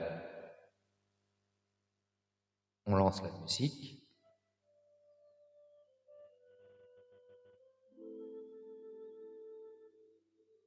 Mythologie de Gaïa. Genèse. Quand le cœur et l'âme du grand esprit créateur entrèrent en collision, cela créa une explosion de lumière sortie du néant. Ils fusionnèrent et donnèrent naissance à la terre de Gaïa. Au tout début, la planète ne fut que désolation et chaos. Puis un jour, un rayon de soleil transperça l'épaisse couche de poussière qui couvrait le ciel, et tout changea. Le grand esprit créateur arracha l'une de ses côtes et l'enterra profondément dans la terre. Les premières montagnes commencèrent à apparaître grâce à cette offrande. Il y eut soudainement tellement d'activités sismiques que des volcans crachèrent des rivières de lave. Par la suite, il offrit quelques gouttes de son sang, et c'est ainsi que la terre fut recouverte de lacs, de rivières, mais surtout de l'unique grand océan. Quand la lave en fusion rentra en contact avec l'eau nouvellement créée, cela donna naissance à la plus grande colline, à des monts et des vallées. La terre se déchira et apparurent les canyons. Puis le grand esprit créateur, observant sa création prendre forme, souffla d'un vent terrible, ce qui eut pour effet de glacer l'entièreté de Gaïala. Au bout d'un certain temps, la glace se mit à fondre et l'eau, qui se mélangea à l'océan, prit une teinte vert émeraude. Le calme étant enfin revenu sur l'unique continent, le grand esprit souffla à diverses reprises, créant ainsi les 4 vents. Nord, Sou, Réter et Cornog. Il s'écoula alors un certain temps avant que le grand esprit ne décide que sa création n'était pas parfaite. Il décida alors de couper une longue mèche de ses cheveux et, comme pour sa côte, il l'enterra. Il ne fallut attendre qu'une nuit avant que les premières végétations n'apparaissent. C'est ainsi qu'il créa l'herbe, les arbres, les champignons.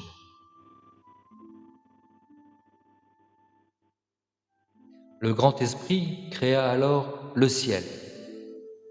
Mais n'ayant rien pour le soutenir, sa première tentative fut un échec et s'effondra sur lui-même avant de disparaître dans l'infini du néant.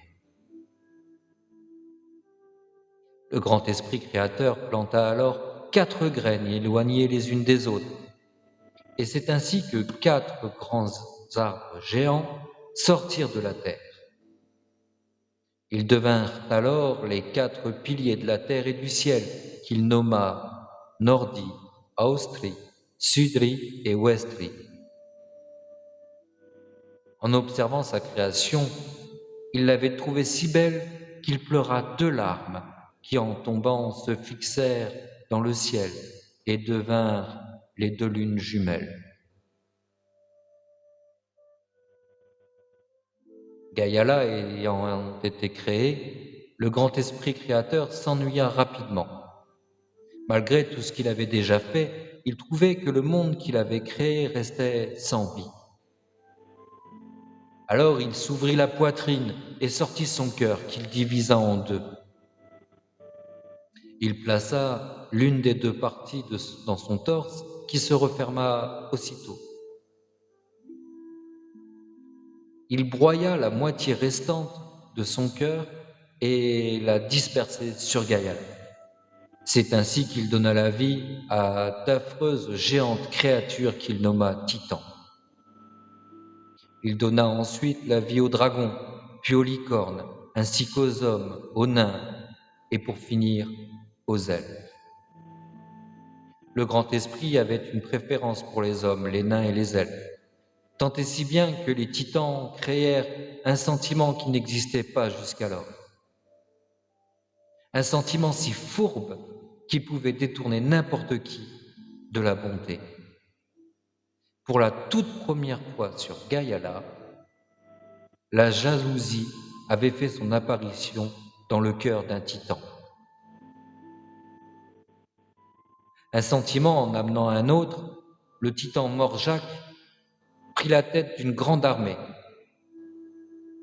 Stratégiquement, ils commencèrent par attaquer la plus faible de toutes les races, les humains. En à peine quelques jours, ce sont 3/4 des humains, des hommes et des femmes qui furent décimés. Vint ensuite le tour des nains, puis des elfes.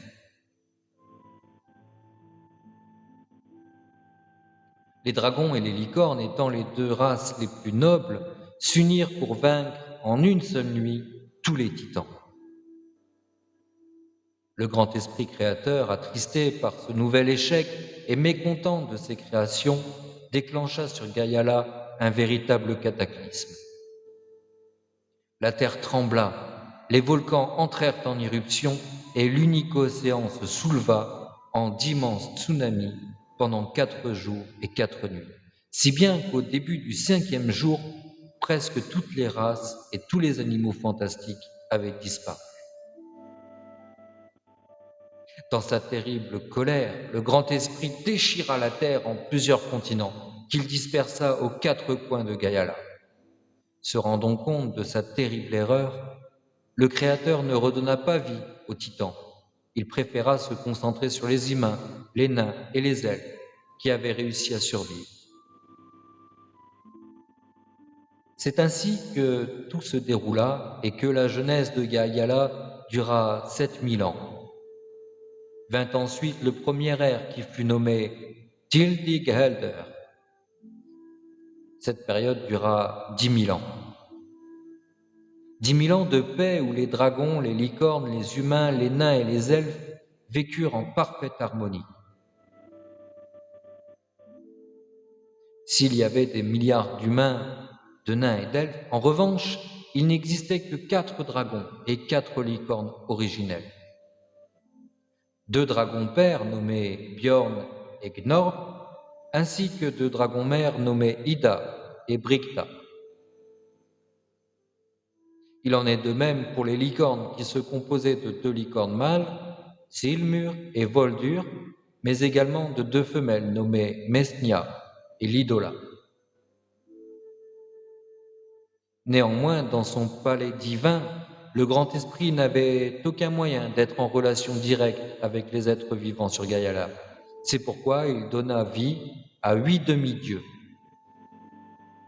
Il s'ouvrit alors à nouveau la poitrine et s'arracha une fois de plus un morceau du reste de son cœur.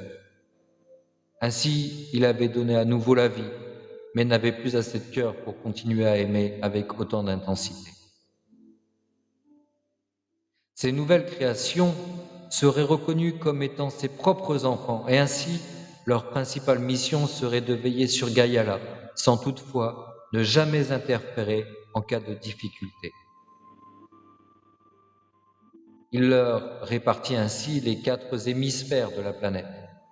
Sans attendre, il les nomma Ragnar, Vuldar, Ratsig, Wolfram, Sphinx, Pangolin, Myrte et Agamonia. Il confia l'hémisphère Est à Pangolin et Baldur. Ensuite, il ordonna à Wolfram et Agamonia de s'occuper de l'hémisphère Ouest. Sphinx et Myrte se virent attribuer l'hémisphère Nord. Quant à Ragnar et Ratsig, le grand esprit leur demanda de veiller sur l'hémisphère Sud. De tous les autres peuples qui vivaient sur Gaïa, ils seraient plus connus sous le nom, sous la dénomination des Doués. Durant les 17 000 années suivantes, sous le regard attentif du grand esprit créateur et la protection des Doués, tous les peuples prospérèrent. De nouvelles espèces comme les sirènes, les satyres, ainsi que les centaures virent le jour. De nombreuses créatures fantastiques furent créées, tandis que d'autres, plus anciennes, s'éteignirent. Au bout d'un certain nombre de siècles, le grand esprit ayant bien observé ses enfants, les doués, Il décida qu'il n'interférerait plus jamais avec les histoires du monde qu'il avait façonné. Qu'importe ce qui arriverait, il laisserait l'histoire suivre son cours. C'est ainsi que prit fin la jeunesse de Gayala et le premier ère, et que commença le second ère. André Alder.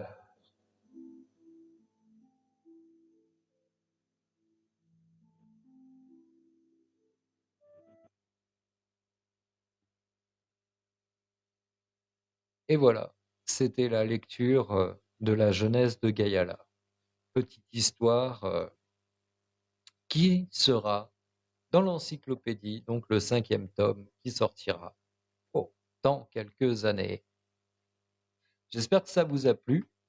Vous n'avez pas attendu les 15K pour rien. Et je serais curieux de savoir d'ailleurs ce que vous en avez pensé.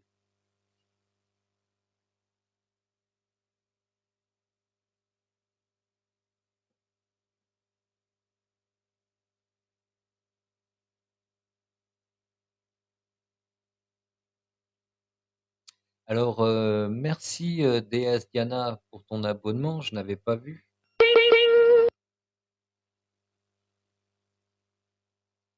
T'en veux bien encore?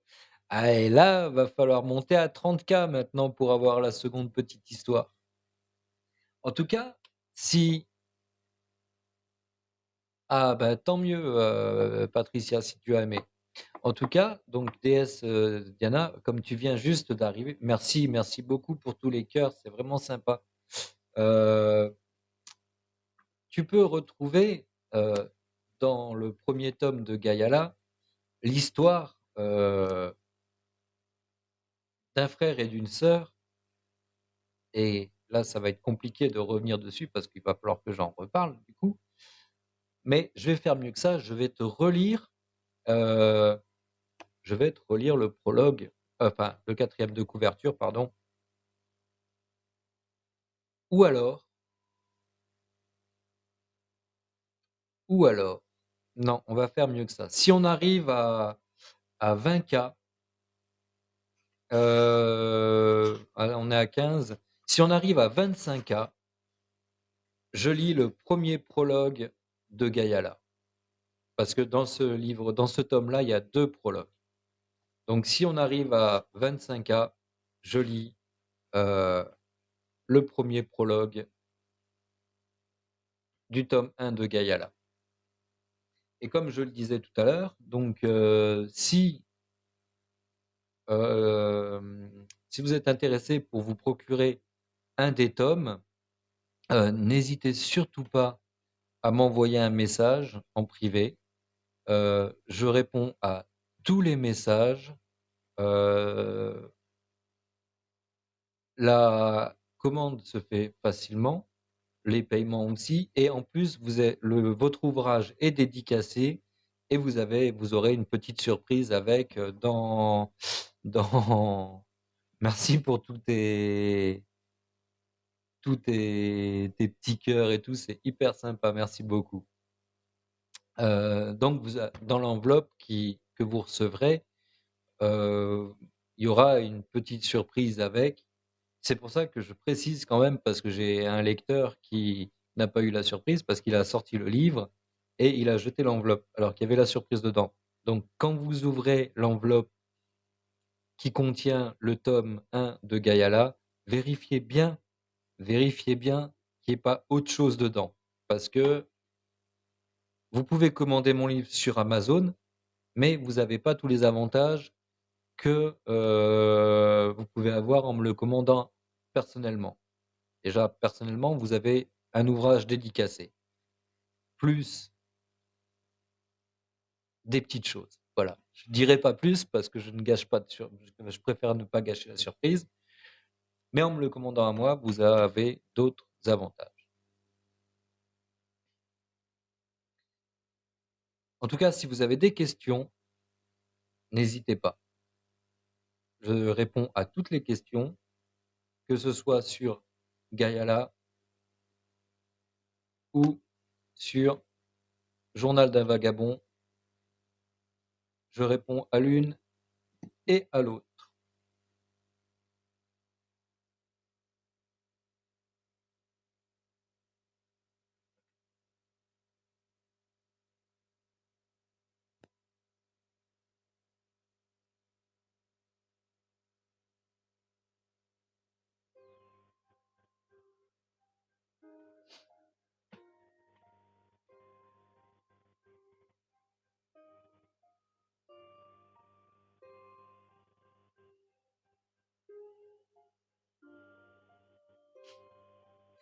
Bah, si tu veux que je lise, je t'ai dit 25K, 25K, je fais une nouvelle lecture.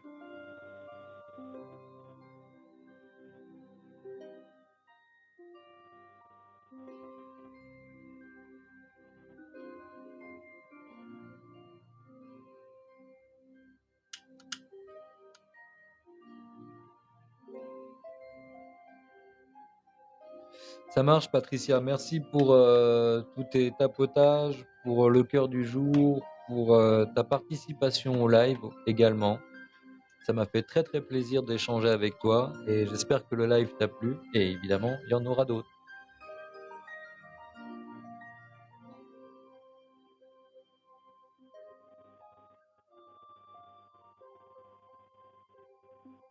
Oh, on peut toujours y arriver quand on a envie. Allez, pour faciliter la tâche, plutôt que de monter à 25, je fais une petite lecture à 20. Ça, c'est envisageable, c'est tout à fait faisable. Tapoter avec énergie et ça va aller vite.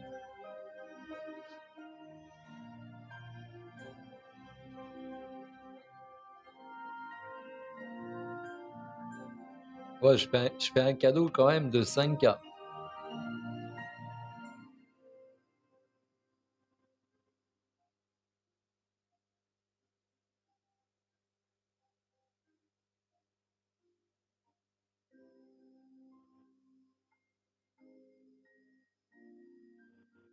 Mais oui, c'est ça, en tapotant sur l'écran, ça monte assez vite.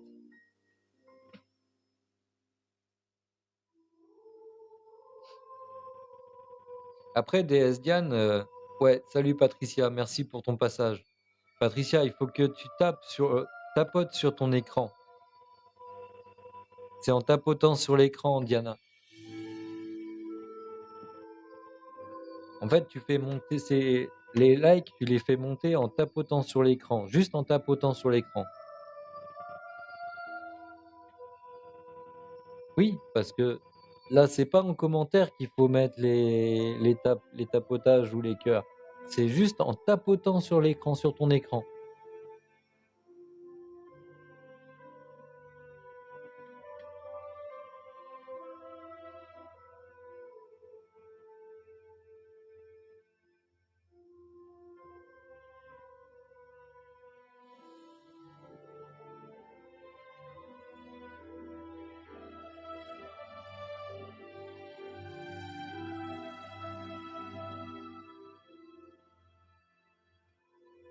Merci Fatim pour tes likes. Voilà, tu vois, juste en tapotant, Diane, ça monte. Donc, faut tapoter, tapoter, tapoter, tapoter, faut tapoter. Et quand on arrive à 20, quand tu vois marqué 20 en dessous de mon nom, et ben là, je ferai une nouvelle petite lecture.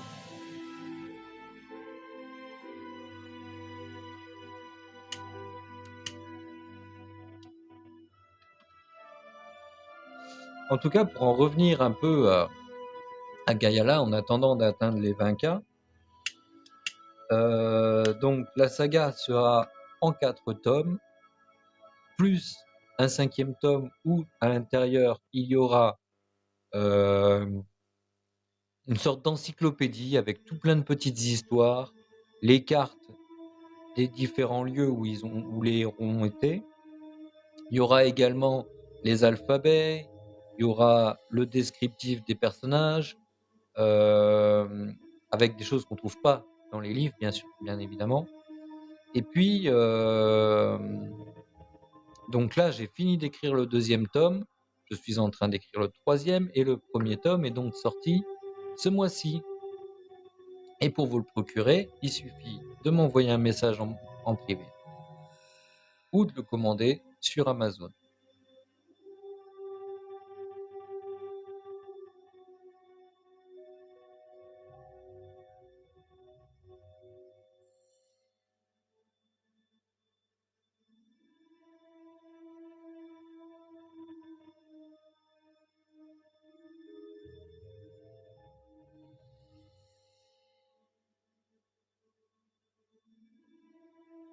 Ouais, je trouve ça toujours intéressant d'échanger avec les lecteurs. C'est vraiment un moment très enrichissant. Par exemple, Stéphane, qui est passé tout à l'heure, a commandé il y a la semaine dernière les 2 livres, que ce soit Gayala ou Journal d'un vagabond. Il m'a commandé les 2 livres, il les a reçus samedi. Il a commencé à lire Journal d'un vagabond et c'est très intéressant parce qu'il avance bien dans sa lecture et c'est toujours hyper enrichissant quand il arrive sur le live. Il me dit oh, t'en es là, t'as vécu, machin. Hier, c'était un live très très intéressant parce qu'on a beaucoup échangé justement sur, euh, sur ses ressentis de lecture.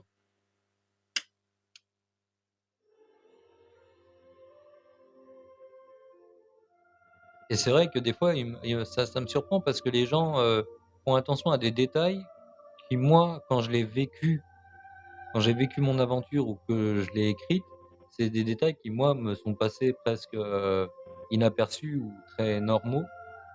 Mais c'est toujours très intéressant de voir comment les gens perçoivent la chose. Enfin, moi, c'était une aventure très intense. Bonjour Corinne, bienvenue sur le live. C'était très intense ce que j'ai vécu, mais comme je le vivais, c'était très naturel pour moi. Et du coup, quand un lecteur lit ce qui m'est arrivé, s'il est un peu sensible à la chose, ou ah bah tiens, si tu veux, en attendant d'arriver au 20K, je peux te lire un extrait de l'aventure que j'ai vécue. On va prendre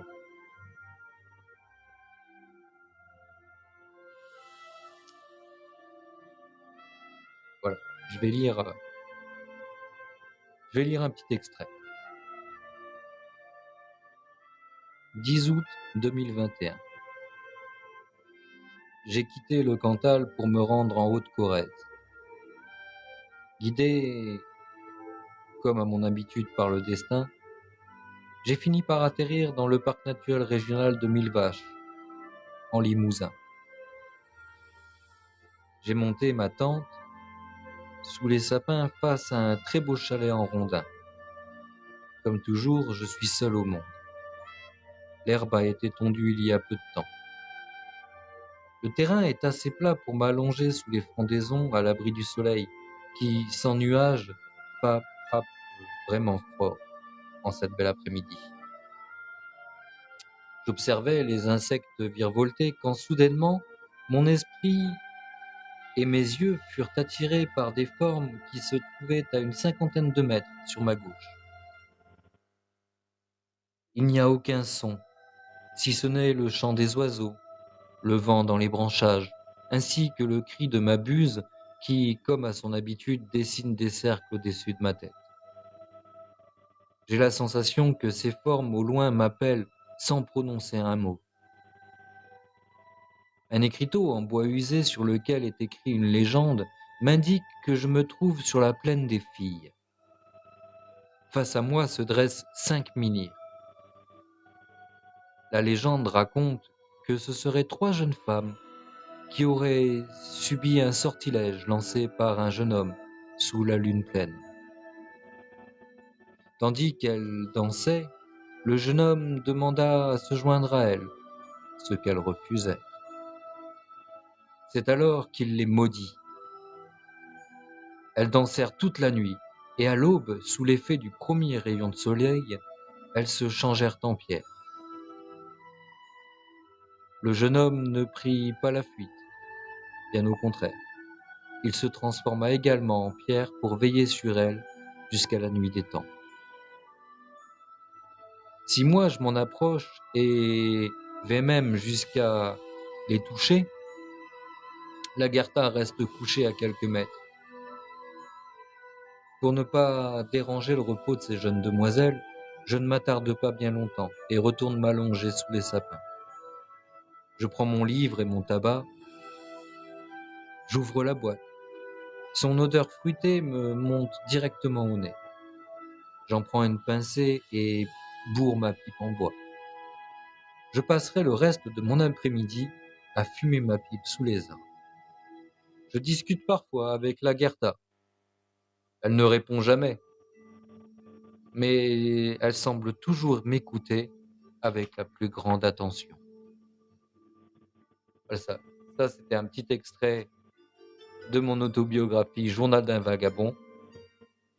Une aventure de presque 2 ans que j'ai vécue sur les routes de France après une rupture difficile. En voiture sans permis, j'ai fait presque 70 000 kilomètres. J'ai dormi tous les jours dans une tente, ou presque, par mauvais temps, beau temps, froid, grosse chaleur, tempête. J'ai dormi au milieu des montagnes, dans les forêts, au bord des rivières et des lacs. J'ai rencontré un tas de personnes, des gens intéressants, des gens moins intéressants. J'ai appris à revivre, à découvrir la vie aussi. Et tout ça en tenant un journal que j'appelais mon journal de bord et qui finalement est devenu un livre, mon premier livre, mon tout premier livre, qui s'appelle Journal d'un vagabond, une aventure inattendue, que vous pouvez aussi également me commander en message privé ou que vous pouvez trouver sur la plateforme Amazon. Voilà, et ben on est déjà 18,5K. Il manque plus que 1,5K. Et après, je te lis une petite histoire. Je te lis le premier prologue de Gayala.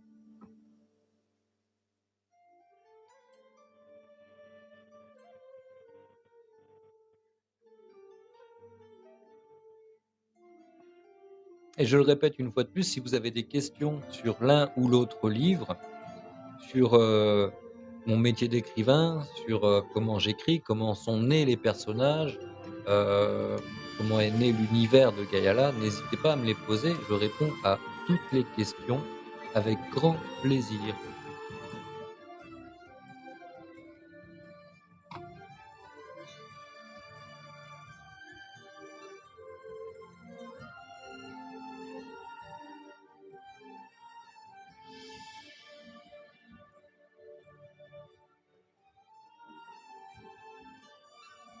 Et surtout, n'hésitez pas à tapoter, tapoter, tapoter, tapoter, parce que plus ça monte et plus je lirai.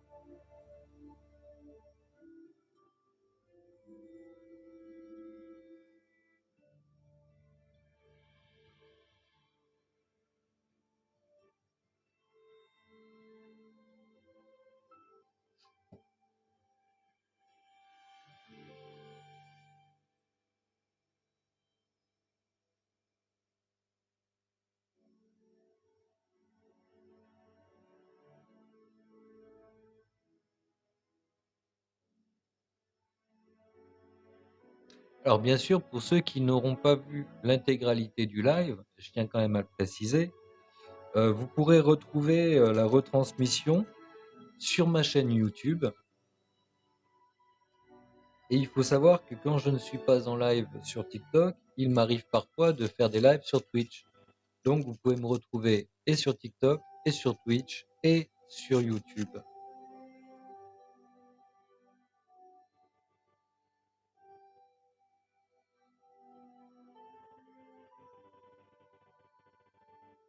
Et normalement, tout ça sous le même nom, Laurent Dings.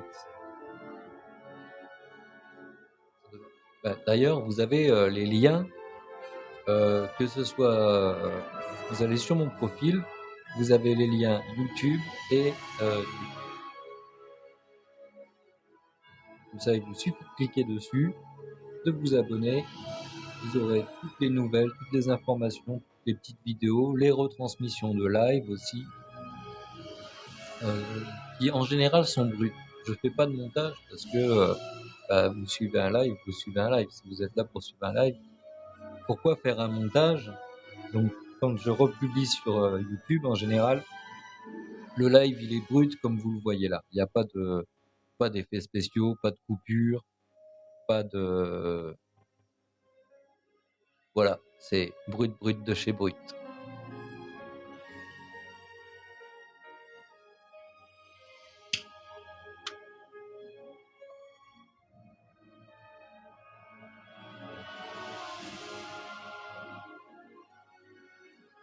Parce que j'essaye en même temps, j'explique pourquoi il y a ces liens, c'est parce que en même temps, j'essaye de développer la chaîne YouTube et la chaîne Twitch qui font qu'on a une plus grande visibilité. Parce que évidemment, on a un peu de visibilité, j'ai un peu de visibilité sur TikTok, je commence à en avoir, mais vu que je suis obligé de vendre mes livres, puisque je suis en auto-édition, je suis obligé d'avoir un plus large public, de toucher plus de monde, et c'est pour ça que je développe une chaîne YouTube où il y aura toutes les retransmissions de live et la chaîne Twitch où bien sûr il y aura les lives également. Euh, donc là en ce moment j'ai pas encore mis tout ça en place, mais les lives Twitch et les lives TikTok normalement très prochainement seront faits en même temps. Ça sera en double diffusion. Et comme je le disais tout à l'heure, fin de l'année, je précise pas quand parce que je n'en ai pas la moindre idée, mais il y aura des lives en co-hébergement qui seront faits pour les artistes, où on fera monter avec Aurore une connaissance qui est les peintres, on fera monter d'autres artistes, que ce soit des peintres, des dessinateurs, des poètes, mais également des chanteurs, d'autres écrivains. On les fera monter en live pour qu'ils nous parlent de leur métier, qu'ils fassent leur promotion aussi, qu'ils nous parlent de leurs livres, de leur art, d'où est-ce qu'ils exposent, d'où est-ce que on peut commander leurs livres, enfin, ça tout dépend. Par exemple, si un poète a sorti un recueil de poèmes, où est-ce qu'on peut se le procurer? Où est-ce qu'on peut se procurer les peintures, ou comment on peut se procurer les peintures de tel peintre? Voilà, ça c'est un truc qu'on va mettre en place très très prochainement, courant fin de l'année. Sinon, ça sera durant l'année prochaine. Mais ça va se mettre en place, c'est certain. Parce que entre artistes, il faut se soutenir, peu importe l'art dans lequel on travaille, que ce soit l'écriture, le dessin, la musique ou la sculpture, il faut qu'on se soutienne les uns les autres. Et bah voilà, on est à 20K. Super, félicitations. C'est super. Donc, on va se remettre dans la lecture.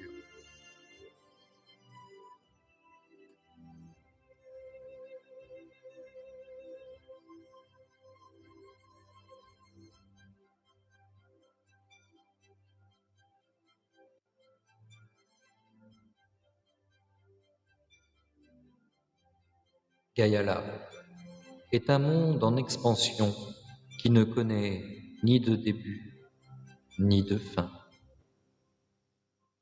Les terres y sont si nombreuses qu'à travers les siècles, personne n'a pu toutes les explorer, ni même les archiver. Ce monde est recouvert à 80% d'eau.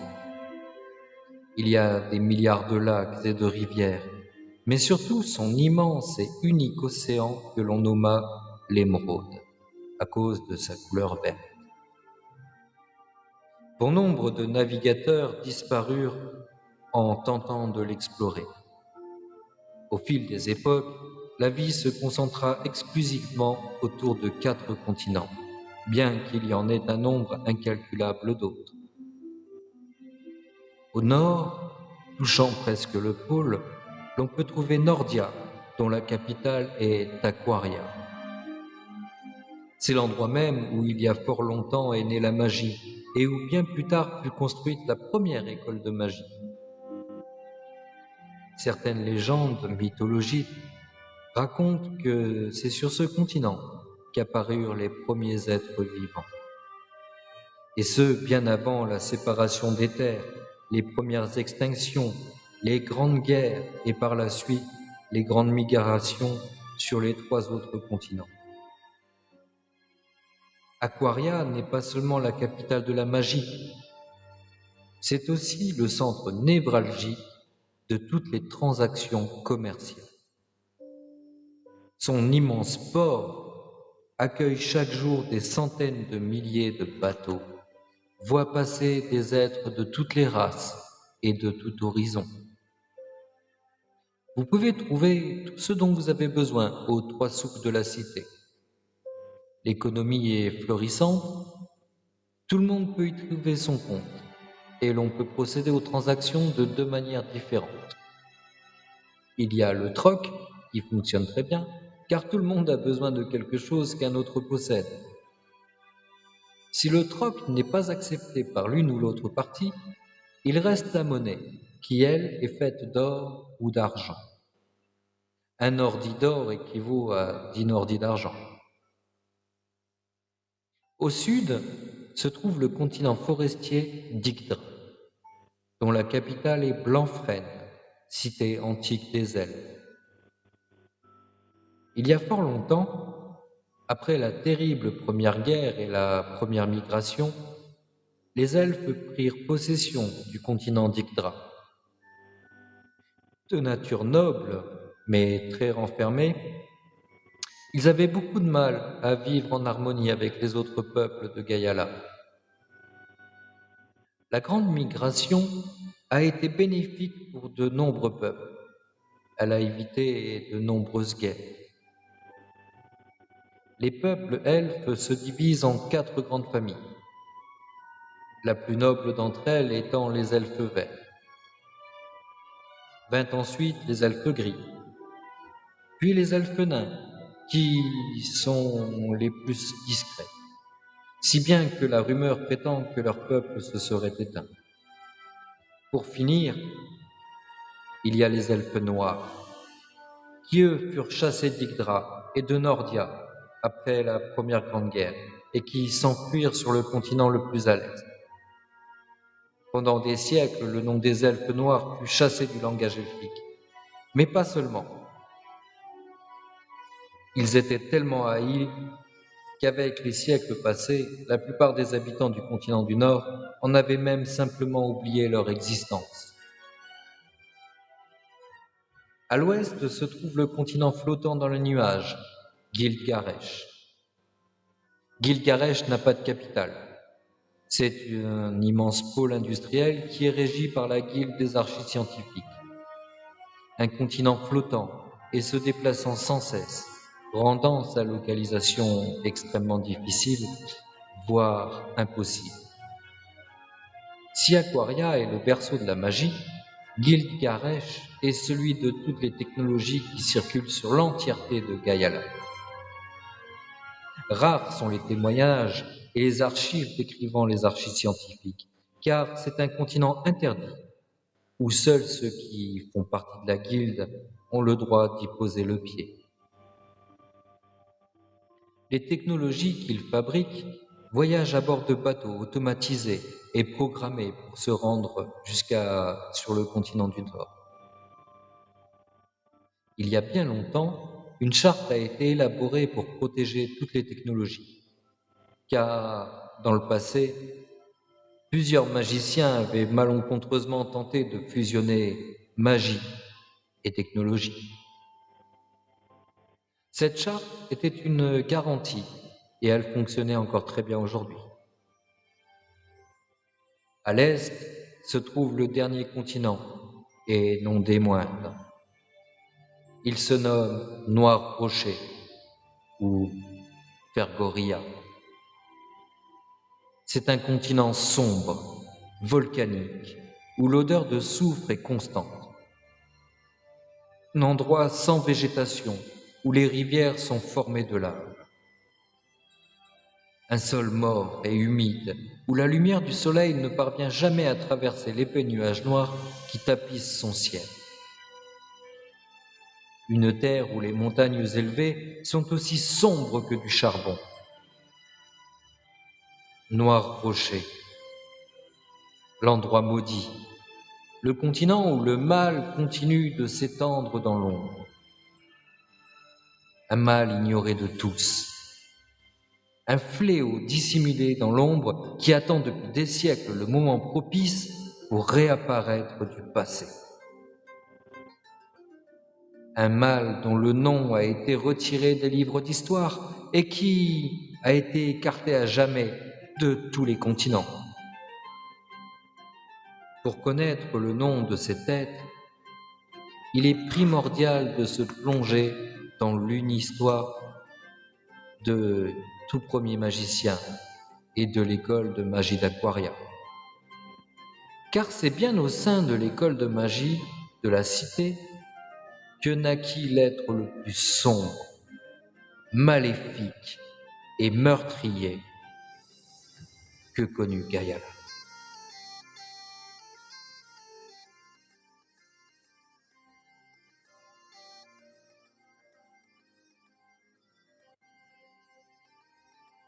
Voilà, ça c'était le prologue, le premier prologue du tome 1 de Gaiala. J'espère que ça t'a plu, que tu es satisfaite de ma lecture, que ça t'a donné envie de lire mon livre.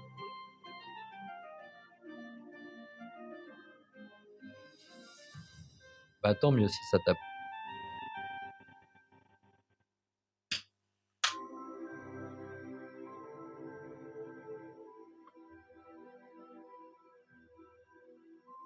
Si tu as des questions, n'hésite pas.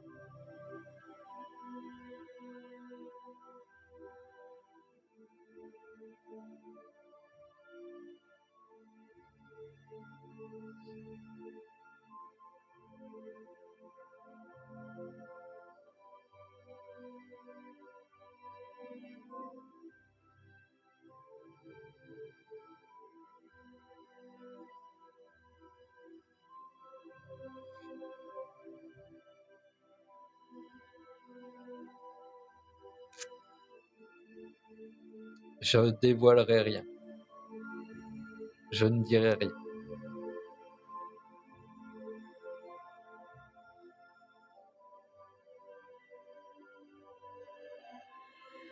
Ce que je peux dire, c'est que dans le tome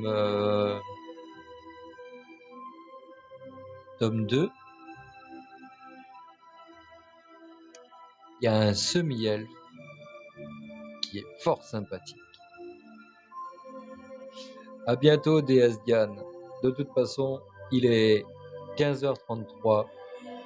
Je pense que je vais arrêter le live là pour aujourd'hui. Peut-être que j'en ferai un ce soir, peut-être que ce sera demain, peut-être que ce sera sur une autre plateforme. En tout cas, je remercie tout le monde pour les tapotages, pour les cœurs du jour, pour les likes, pour les cadeaux. Merci infiniment, ça m'a fait très très plaisir d'échanger avec vous, qu'il y ait eu autant d'échanges, c'est vraiment génial. Je vous souhaite à tous une très bonne fin d'après-midi, un très bon week-end pour ceux qui le sont encore, qui le sont déjà, pour ceux qui le seront bientôt, et je vous dis à très vite.